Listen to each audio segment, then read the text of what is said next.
When I'm working on something I'm really excited about and I believe in, the hours fly by. And I think that's actually something just really to pay attention to, is what is giving you energy, what is taking your energy. And those are big indicators and big clues if you are in the right place.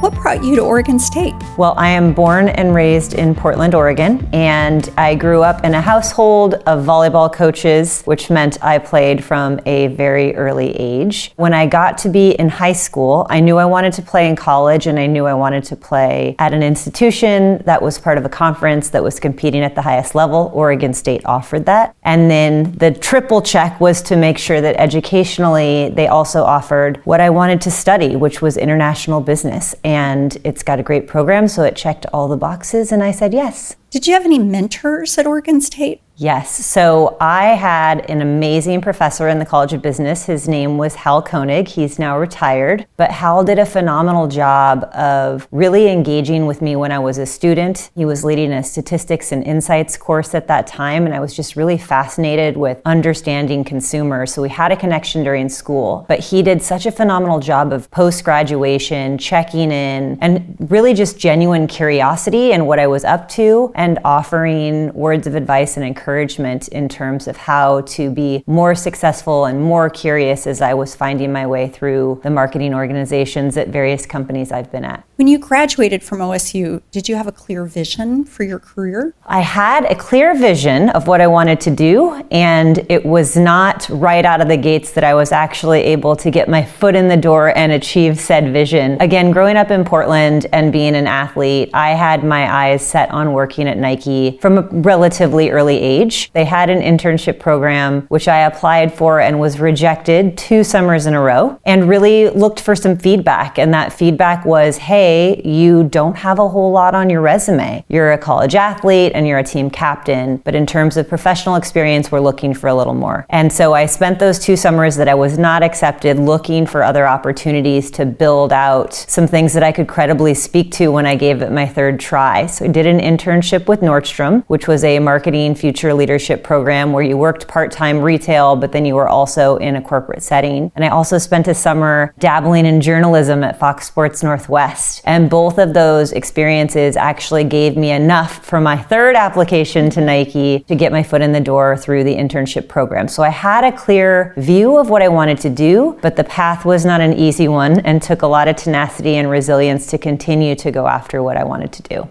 How do you balance honoring what makes a brand iconic while also pushing it forward? What a great question. What is so special about working for global iconic brands is that you have a really strong foundation and a set of core principles and a DNA that you can always sort of check yourself against as you are dreaming up the future and innovating new ways to inspire or design and create for your consumers. I often think about my job as a marketer being to really create memories for people and take them somewhere new. I am in the business of inspiring people to say yes to things that maybe they haven't done before, whether that's run their first half marathon or sign up for a new strength class that they haven't been to, or even go and introduce themselves at a run club. And so ultimately, I look to the past a lot. Lululemon in particular has stood for innovation. They created the category, and ultimately this commitment to community building and connection as something that really gets people more comfortable with setting big goals.